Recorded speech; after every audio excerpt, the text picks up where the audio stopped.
Hello hi everyone, welcome in PNJ trader. Friends, जैसा कि आपको पता है कि मैं काफ़ी लॉन्ग 1 वीक से कह रहा था कि मार्केट यहाँ से ब्रेकआउट करेगा करेगा करेगा, ठीक है। और यहाँ पे निफ्टी और बैंक निफ्टी एक फोर्थ फेज में चल रहे हैं इलियट वेव के, तो यहाँ पे बड़ा एक मूवमेंट आने वाला है। इसी दिन का मुझे भी इंतज़ार था और आने वाला टाइम इसके लिए एक अच्छा और रहने वाला है। जब भी फ्रेंड्स कोई फंडामेंटल न्यूज़ स्ट्रांग होती है तो उससे ये पता चलता है कि हमारा जो आने वाला भी टाइम है वो स्ट्रांग होने वाला है। तो जैसे अर्निंग रिजल्ट हो गए, जीडीपी के रिजल्ट हो गए, फंडामेंटल न्यूज़ हो गई, ये जब भी कोई बेटर आता है, इंटरेस्ट रेट हो गए, जीडीपी रिजल्ट हो गए, ये सब अगर अच्छे आते हैं तो उसके लिए इम्पैक्ट आगे रहता है। तो इंटरेस्ट रेट यहाँ पे कम हुआ है, जितना एक्सपेक्टेशन था कि आरबीआई यहाँ पर रेट 25% बेस्ड कट करेगा, लेकिन एसबीआई ने एक रिपोर्ट पब्लिक की थी कि जिसमें उसमें बताया गया था कि यहाँ पर 50 पॉइंट बेसिस रेट कट कम करेगा। तो एक्सपेक्टेशन बाजार 25 पॉइंट बेसिस को यहाँ पे ऑलरेडी यहाँ पे कट कर चुका था। तो यहाँ पे आपको देखोगे कि 50 पॉइंट बेसिस अगर रेट कट कम किया तो बाजार उसको पॉजिटिवली लेगा। तो आज बैंक निफ्टी ने वही किया, जो 56,000 का मैसिव एक रेजिस्टेंस था उसको बैंक निफ्टी ने मैसिवली उसको ब्रेकआउट किया और मार्केट यहाँ से वन वे ट्रैफिक 800-850 पॉइंट का बैंक निफ्टी में आपको मिला होगा, ठीक है। और सेम कंडीशन यहाँ पर निफ्टी भी एक अच्छा का 200-250 पॉइंट के ऊपर गया था। रिलायंस थोड़ा सा ड्रैग किया था। रिलायंस यहाँ पे थोड़ा सा, क्योंकि रिलायंस ऑलरेडी चढ़ चुका है, तो जिस दिन रिलायंस का भी एक ब्रेकआउट होगा फ्रेंड्स तो रिलायंस भी यहाँ से मूवमेंट करेगा। बाकी आईटी सेक्टर भी ठीक ठाक है, ठीक है। तो चलिए आइए हम लोग देखते हैं यहाँ पे सीआरआर भी यहाँ पे कट किया हुआ है। तो what is the CRR, what is the SLR, what is the interest rate and इसका इन्फ्लेशन पे क्या, और कब रेट कांस्टेंट होगा, कब मार्केट फिर से वहाँ से बियरिश होगी, इसका हम लोग एक ब्रीफ एनालिसिस करेंगे। फ्रेंड्स, कोई नहीं बताएगा चैनल में जय है सब। और दूसरा बात, मैं ट्रेड खुद करता हूँ फ्रेंड्स, मैं खुद बताता हूँ, चाहे मेरा प्रॉफिट चाहे लॉस, मैं कुछ ये नहीं हूँ, ठीक है। बाकी मैं आपको दिखाता हूँ कि उसका हमने जो उसका यूज किया था, क्योंकि मैं 3-4 फंड और मैनेज करता हूँ साथ साथ में। चलिए मैं आपको पूरा ब्रीफ में बताता हूँ, ठीक है। ये आज हमने ये मेरा खुद का है। यहाँ पे मेरा नाम देख रहे होगे, एनएस करके देख रहे होगे, नंदन सिंह यहाँ पर देखोगे, ठीक है। यहाँ पर नंदन सिंह मेरा नाम है, नंदन सिंह, ठीक है। उसके बाद आप यहाँ पे, उसके बाद एक और दिखाता हूँ मैं आपको यहाँ पर फ्रेंड्स। यहाँ पे एक्चुअली बाकी तो मैं आपको नहीं दिखा पाऊँगा। यहाँ पे एक फंड और है, यहाँ पे 27,000 के आसपास, 27,000 उसने प्रॉफिट किया था। ये किसी और भाईजान के, हमारे कोई हमारे भाईजान है, ठीक है, उनका है ये। तो ये भी फंड मैं ही मैनेज करता हूँ और 2-3-4 फंड मेरे पास और हैं जो मैं आपको नहीं, मतलब मैं दिखा नहीं सकता। बोले तो मैं, अब मेरे पास दो पीसी है, मैं 2 ही पीसी को यहाँ से वहाँ का 2 पीसी मेरे पास और हैं, ठीक है। एनीवे, तो आइए हम लोग देखते हैं अभी कि interest rate actually basically CRR और ये सब क्या होता है। इसको देखने के लिए सबसे पहले हम लोग जाएंगे यहाँ पर ट्रेडिंग इकोनॉमिक्स में। प्रैक्टिकली मैंने आपको पहले भी समझाया था। यहाँ पे इंटरेस्ट रेट डिसीजन, यहाँ पे आरबीआई का इंटरेस्ट रेट डिसीजन आया था फ्रेंड्स, ठीक है। इंटरेस्ट रेट डिसीजन यहाँ पे जब आया था तो यहाँ पे प्रॉपर देखोगे मैसिवली यहाँ पे इंटरेस्ट, जैसे यहाँ पे आप देखोगे, जब एक चीज देखो, जब यहाँ पे 50 पॉइंट बेसिस यहाँ पे एक बार बढ़ाया था सितंबर 23 के आसपास, यहाँ पे बढ़ाया था 50 पॉइंट बेसिस। उस टाइम मार्केट यहाँ पे ज़रूर क्रैक हुआ होगा कांस्टेंट। फिर ये अब यहाँ पे क्या हो रहा है, सीधे 20-25 उसके बाद सीधे मैसिवली यहाँ पे रेट कम हुए फ्रेंड्स, ठीक है। तो अगर मैं एक ग्राफ देखूँ तो पूरा देखूँ, मैं लास्ट के 5 ईयर ग्राफ देखूँ तो यहाँ पर देखो कोरोना काल में बाजार का जो मूड था यहाँ पे 2000, एक सेकंड में लास्ट के 10 ईयर का देखता हूँ। तो 10 ईयर का ये देखिए, यहाँ से मैसिवली यानी 6.3 के आसपास यहाँ पे मैसिवली यहाँ पर रेट कट कम हुए, फिर कांस्टेंट, उसके बाद शार्प, ये कोरोना काल में है, जब कोरोना में आया था। उसके बाद मैसिवली यहाँ पर मुझे लग रहा है शायद ये 75 पॉइंट बेसिस यहाँ पर कम किए थे, उसके बाद 25, उसके बाद कांस्टेंट हो गया था। जब यहाँ पे फाइनल रेट कम हो जाएगा, बाज़ार अप गएगा, फिर यहाँ से मूवमेंट आएगा। तो ये कहाँ तक रेट कम होता है, इसके लिए डेफिनेशन देखी जाएगी जब यहाँ पर बाज़ार फ्रेंड्स कांस्टेंट हो गया, मतलब रेट बिल्कुल कम हो गए थे, रेट बिल्कुल कम हो गए थे। यहाँ पे बाज़ार अभी ऑल टाइम हाई पर होगा और यहाँ पे इन्फ्लेशन जीडीपी बढ़ के आएगी, सब चीज़ महंगी चीज़ हो गई होंगी यहाँ पे। उसके बाद यहाँ पे फिर से रेट को यहाँ पे कट किया जाए, क्योंकि जब कोई वैल्यू नहीं रहेगी, मेरी वैल्यू नहीं, आपकी वैल्यू, किसी की वैल्यू नहीं। अगर 100 रुपये की कीमत ना साला अगर 10 रुपये का चीज़ मिल रहा है, मतलब 10 रुपये कीमत अगर 100 रुपये की मिल रही है, या फिर 10 रुपये की जिसकी वैल्यू अगर 100 रुपये है उसकी 10 रुपये वैल्यू होगी, तो उस टाइम पे आरबीआई को फ्रेंड्स यहाँ पे इंटरेस्ट रेट बढ़ाने पड़ते हैं कंटिन्यू, ताकि मुद्रास्फीति मतलब जो इन्फ्लेशन और जीडीपी के बीच और इंटरेस्ट रेट के बीच में रिलेशनशिप बना रहे। ठीक है, तो आप अब आपको समझ में आया होगा कि ये सब पूरे साइकिल की तरह चलता रहता है। ठीक है, अब बात आती है यहाँ पर इन्फ्लेशन की, तो यहाँ पर इंटरेस्ट रेट की जो यहाँ पर 25 पॉइंट बेसिस यहाँ पर पहले ये था, इसको देखो आप 4/9/2025 को यहाँ पे 6 पॉइंट का फोरकास्ट 6 था, मतलब 0.25 रेट कम किए थे, बिल्कुल रेट कम किए थे यहाँ पे, और मतलब प्रीवियस यहाँ पर 6.25 था और इसको 6 किया।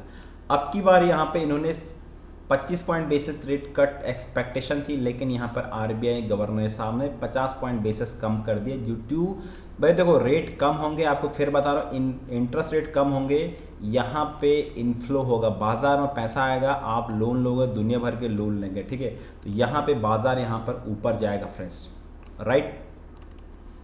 उसके बाद आरबीआई इंटरेस्ट अब जो है यहाँ पे 5.5 है, ये फोरकास्ट है, ये फिलहाल यहाँ पे फोरकास्ट में डाल दिया है। ठीक है, अभी कुछ आया नहीं है।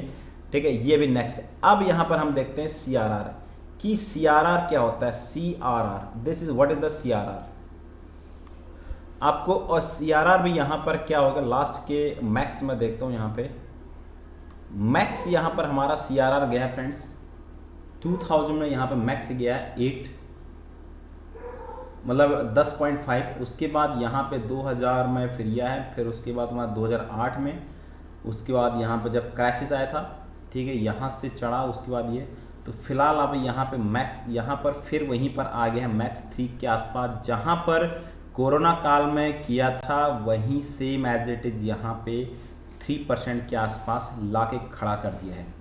ठीक है, तो 3% के आसपास यहाँ पे खड़ा कर दिया है। ठीक है, अब इसका मतलब होता क्या है, देखो कभी भी अभी मैं देखो फ्रेंड्स मेरे पास अभी थोड़ा वो नहीं है, मैं कर पाऊँ, मैं आपको बता रहा हूँ। मॉनेटरी पॉलिसी जो इम्प्लीमेंट होती है, बाज़ार इसको जो इम्प्लीमेंट करता है, आरबीआई इसको कंट्रोल करती है। इंटरेस्ट रेट, सीआरआर और एसएलआर। इंटरेस्ट रेट आपको पता है कि क्या है, वो मैंने आपको बता दिया है, सिंपल एक गांव की देहाती भाषा में। अब मैं आपको बताता हूँ कि यहाँ पे सीआरआर क्या होता है, कैश रिजर्व रेशियो। अब ये कैश रिजर्व रेशियो फिर बता रहा हूँ, मैं टेक्निकल फील्ड से हूँ, मेरा इंजीनियरिंग हुआ है, I am a electrical engineer, I am resign from the government servant. ठीक है, फिर भी मैंने इन बीच में 4-5 साल में यही सब फाइनेंशियल पढ़ा है, तो मैं कर सकता तो आप क्यों नहीं कर सकते। पढ़ना वो चाहिए, पढ़ाते कुछ और है। ठीक है, एनीवे फिर भी मैं आपको बताता हूँ सीआरआर क्या होता है। सीआरआर कैश रिजर्व रेशियो होता है। इसका मतलब क्या होता है कि आरबीआई मान के चलिए जितने भी बैंक हैं, नेशनलाइज बैंक या सेंट्रलाइज बैंक, जो भी बैंक हैं, वो अपना पैसा आरबीआई के पास कैश रिजर्व रेशियो वहाँ पे पैसा रखती है। तो कुछ क्राइटेरिया रहता है कि भाई इतना पैसा तुमको वहाँ पे हमारे पास रिजर्व रखना पड़ेगा। अगर खुदा खास्ता कोई डिफ़ॉल्टर हो गया, कोई वहाँ पर बैंक, कभी कभी क्या होता है, कोई बैंक्रप्सी होती है, बैंक करप्ट हो जाता है, तो उतना पैसा जो लोगों का कुछ पैसा रहता है, उतना पैसा आरबीआई के पास जमा रहता है, कुछ कंडीशन है उसकी। तो अभी तक जो 4% था, इट मीन्स जो उनका पूंजी का टोटल कैपिटल का 4% आरबीआई के पास रिजर्व है। साला तुम लोग कभी बैंक करप्ट भी हो जाए, तुम कुछ चले भी जाए तो कम से कम 4% जो पैसा है वो लोगों का हम लोग यहाँ से दे पाएँ, करेक्ट। तो अगर वो उस रेशियो को बढ़ा देगा, अगर आरबीआई यहाँ पे सीआरआर को बढ़ा देगा, इट मीन्स क्या होगा कि उनका पैसा, जो बैंकों का पैसा, वो बैंकों के पास जो लिक्विडिटी है, वो कैश है, वो कम हो जाएगा, करेक्ट। इससे इम्पैक्ट बाजार पाएगा। भाई आपके पास अगर कैश ही कम हो जाएगा तो आप आगे कुछ कर नहीं पाओगे, ज़्यादा कुछ कर नहीं पाओगे। अब क्या हो गया कि इसमें आरबीआई ने सीआरआर को 4% से 3% का, यानी 100 पॉइंट बेसिस यहाँ पे कम कर दिया। इट मीन्स जो लिक्विडिटी है, बाजार के पास जो लिक्विडिटी है वो उनको ज़्यादा दे दिया है कि भैया तुम्हारे पास कैश कम है, लो भाई कैश, तो उतना पैसा 1% कैश को निकालो बाहर, तो उनके पास रिजर्व कैश बढ़ जाएगा बैंक के पास, तो वो ज़्यादा लोन को डिस्ट्रीब्यूट कर सकते हैं। ऑलरेडी इंटरेस्ट रेट कम हो गए। इंटरेस्ट रेट क्या होता है कि जब बैंक मतलब क्या है कि जो अभी जो बड़ा है 5.75, वो जितने भी नेशनल बैंक हैं, जो भी बैंक हैं, वो आरबीआई से उधार लेते हैं, ठीक है। तो उनको वो सस्ता पड़ रहा है। अगर बैंकों को सस्ता पड़ रहा है आरबीआई से, तो ओबियसली जनता को भी, पब्लिक को भी सस्ता करेगी। अभी इसका डायरेक्ट इम्पैक्ट अभी आपके कॉस्ट पर पड़ेगा, आपकी जो किस्तें जाती हैं उस पर पकड़े, आपकी वो भी किस्तें सस्ती होंगी, ठीक है। तो सीआरआर का मतलब समझ। अब आता है यहाँ पे एसएलआर, स्टॉचरी लिक्विड रेशियो। वो क्या होता है? वो रहता है फ्रेंड्स यहाँ पे आपके इसमें आज जैसे आपके मेटल हो गया, गोल्ड हो गया, जो इसके आभूषण होते हैं, ठीक है, वो जो आभूषण टाइप्स हो, मतलब जो पूरा तुम्हारा ये कमोडिटी फील्ड में जो रहते हैं, ठीक है, तो वो चीज़ वो भी बैंक के पास रहती है, तो वो उसका भी इम्पैक्ट पड़ता है। अगर उसको घटाएगा तो भी बेटर रहेगा, अगर उसको बढ़ाएगा तो बैंकों के लिए प्रॉब्लमेटिक हो जाती है, ठीक है। तो जनरली हमारा एसएलआर का ज़्यादा इम्पैक्ट नहीं पड़ता है, हमारा ज़्यादा इम्पैक्ट इंटरेस्ट रेट और सीआरआर का रहता है। अब हम डायरेक्टली यहाँ पे देखते हैं कि, और दूसरा इन्फ्लेशन। अब मैं आपको दिखाता हूँ ग्राफ इन्फ्लेशन और इसमें क्या, फिर मैंने आपको जैसे ही इंटरेस्ट रेट कम आएगा, मैंने अभी आपको देखा, जैसे ही इंटरेस्ट रेट यहाँ पे बिल्कुल कम आ जाएगा, उस टाइम पे महंगाई बहुत हाई हो जाएगी, मार्केट टॉप पे रहेगा, और फिर सबके पास पैसा ही पैसा होगा। भले किसी के पास पैसा ना हो, लेकिन ऐसा माना जाता है लोगों के पास पैसा आ गया है, उसकी कोई वैल्यू नहीं रहती है। तो वहाँ से फिर इंटरेस्ट रेट को बढ़ाया जाता है। इंटरेस्ट रेट बढ़ाया जाएगा, हो सकता है सीआरआर को बढ़ाया जाए। उस टाइम पे जब इंटरेस्ट रेट बढ़ाया जाएगा तो उसकी वैल्यू वहाँ पे फिर मार्केट वहाँ से क्रैश होने लग जाएगा, ठीक है। तो बड़े लोग वहाँ पे प्रॉफिट बुकिंग करेंगे और रिटेलर लोग बाई करेंगे, क्योंकि euphoria, that is called the euphoria, कि मार्केट ऑल टाइम हाई होगा और यहाँ पे सब लोग कहेंगे भाई मार्केट भाई ऑल टाइम हाई है, अभी तो मार्केट ऊपर जाएगा जरूर, लेकिन करेक्शन होगा। देखो ये 17-18% का करेक्शन था, आपकी अपॉर्चुनिटी बाइंग थी तो बाई करते। फिलहाल अब क्या होगा, आपको टारगेट बताता हूँ बैंक निफ्टी का। यहाँ पे मैंने आपको पहले ही बता के रखा 60,000 के 60,200 या 300 के आसपास बैंक निफ्टी का टारगेट है। फिफ्थ फेज में मार्केट चल रही है, फास्टली नहीं जाएगा, धीरे धीरे करके यहाँ से मूव करेगा। जैसे ही यहाँ पे इन 2-3 महीनों में ऊपर 60,000 के आसपास जाएगा, फिर से इंटरेस्ट रेट, अगर रेट कम होते हैं तो हो सकता है मार्केट आपको और 60,500 के, 60,500 या 61,000 के, जो भी आपको मैंने टारगेट है वहाँ जाने के बाद फिर मार्केट एक जोन में आ जाएगा। वहाँ पर सब कुछ फिर से रेट ज़्यादा होंगे, रेट को बढ़ाया जाएगा, मार्केट क्रैश होगी। तो ये सब ये चलता रहता है। अब मैं देखता हूँ कि हम लोग इन्फ्लेशन, इन तीनों के बीच हम लोग एक बार रिलेशन समझते हैं, ठीक है। तो एनीवे यहाँ पे हम लोग देखते हैं indicator.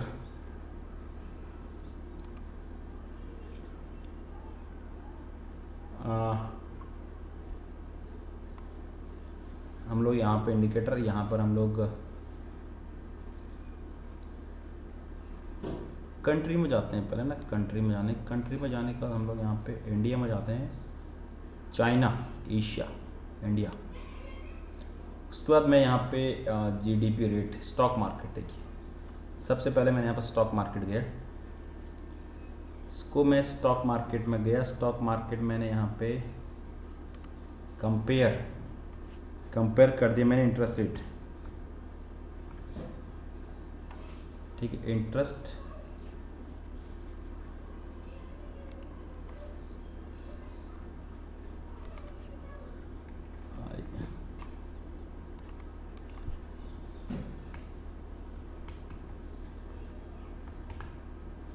Interest rate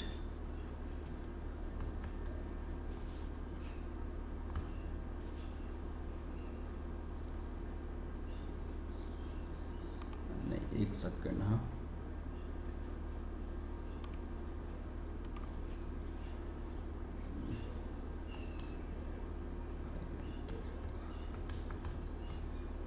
interest rate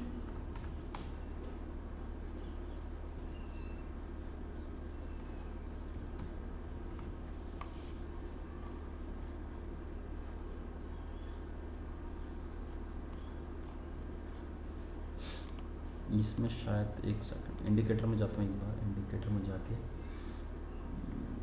interest rate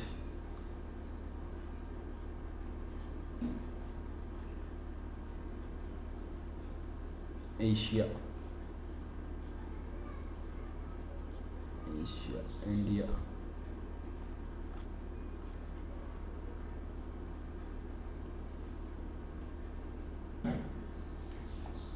India दिख रहा है आपको, ये रहा इंडिया, ठीक है। इसके बाद यहाँ पे कंपेयर यहाँ पे स्टॉक मार्केट,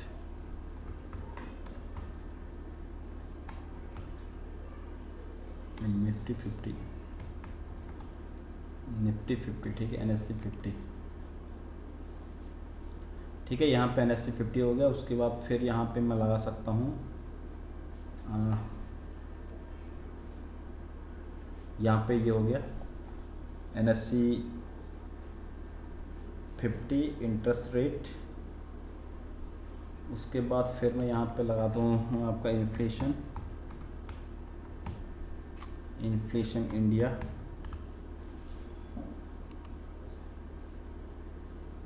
ठीक है, इन्फ्लेशन इंडिया। उसके बाद और क्या चाहिए मुझे इसमें, ठीक है। फिलहाल मुझे यहाँ पे 3 चीज़ चाहिए, ठीक है। मैक्स में लगाता हूँ, ठीक है।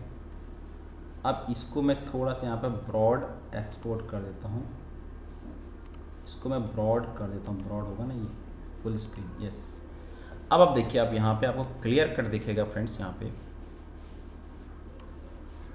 अब ये मैक्स देखोगे आप, यहाँ पे आपको क्या दिख रहा है फ्रेंड्स, ये जो दिख रहा है, एक सेकेंड,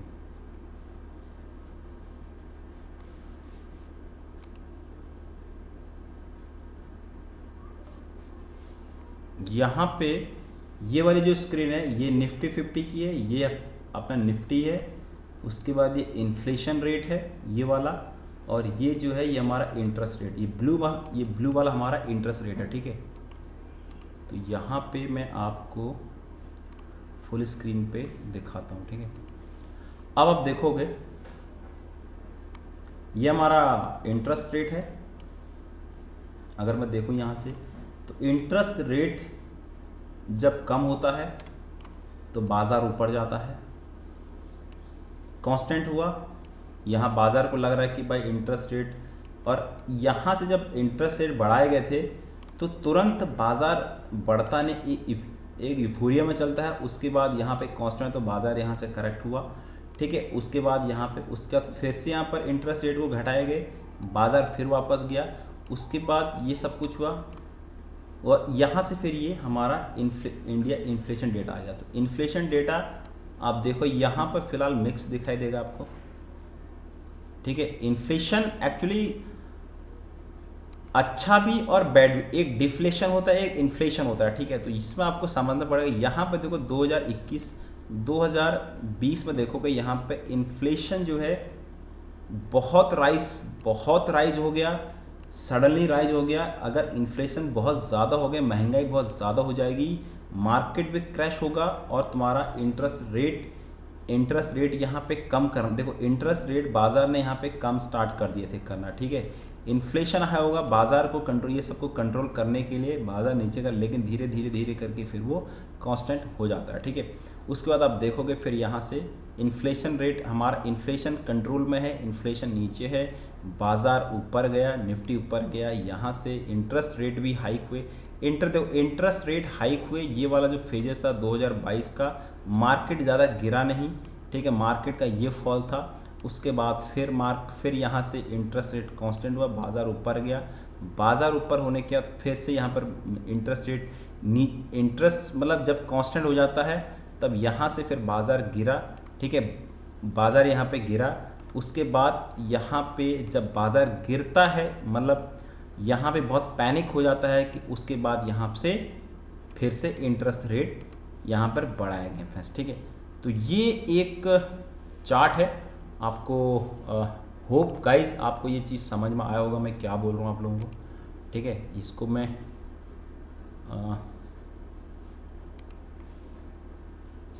एक्चुअली डाउनलोड एक्सपोर्ट होता है ये एक्सेल CV डेटा,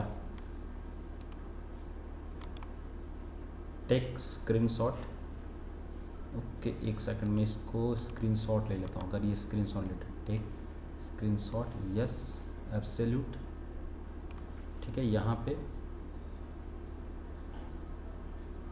यहाँ पे मैं इसको स्क्रीनशॉट ले लेता हूँ और इसको मैं वर्ड पे पेस्ट कर देता हूँ, ठीक है। ये एक अपना व्हाट्सएप का ग्रुप है, उस ग्रुप में इसको पेस्ट कर देता हूँ, ठीक है। तो शायद आप फ्रेंड्स इसको समझ गए होंगे कि बाज़ार को कहाँ पे जाना चाहिए। थोड़ा सा और मैं आपको बता देता हूँ यहाँ पर कहाँ तक जाना चाहिए। ये चीज़ें सब एक दूसरे से कोरिलेटेड हैं, इसलिए trading is not a easy task, trading is not a easy task. फिर बता रहा हूँ, ट्रेडिंग आपका कोई ईजी टास्क नहीं है फ्रेंड्स, आपको उस चीज़ को समझना पड़ेगा, ठीक है। उस चीज़ को आपको यहाँ पे समझना पड़ेगा फ्रेंड्स कि बाज़ार कोई इतना इजी नहीं है। अगर मैं इस चीज़ को समझ रहे फ्रेंड्स, चैनल को ज़रूर सब्सक्राइब करिए, बहुत अच्छी चीज़ें आपको मिलने को मिलेंगी। और कभी भी ट्रेडिंग इमीडिएट नहीं करनी चाहिए, पूरा प्लान होता है, गेम होता है, और यहाँ से कौन सी स्ट्रेटजी भी लगानी चाहिए। ऐसा नहीं कि भाई मैंने आज इतना ये कर लिया तो उतना वो कर लिया, मुझे एक ही स्ट्रेटजी। अब यहाँ से कौन सी स्ट्रेटजी आएगी, विक्स क्या कर रहा है, ध्यान रहे 3-4 दिन पहले विक्स बढ़ा था 7%, मार्केट कुछ नहीं थी 30-35 पॉइंट, और लगातार 3 दिन से विक्स डाउन था। अगर कुछ इंटरेस्ट रेट कम होते, मतलब होता कुछ अनएक्सपेक्टेड, तो विक्स यहाँ से बढ़, तो विक्स कंटिन्यू डाउन था। इट मीन्स अगर विक्स का गिरना, this is the primary signal for the market. अगर विक्स गिर रहा है, कूल ऑफ हो रहा है, इट मीन्स मार्केट में स्ट्रेंथ है। अनसर्टेनिटी, फियर इंडेक्स, तो वो उसको क्लेरिफाई करता है। Thank you so much. Channel में नए रहे, चैनल को जरूर सब्सक्राइब करिए और मिलते हैं नेक्स्ट के बाद। Thank you.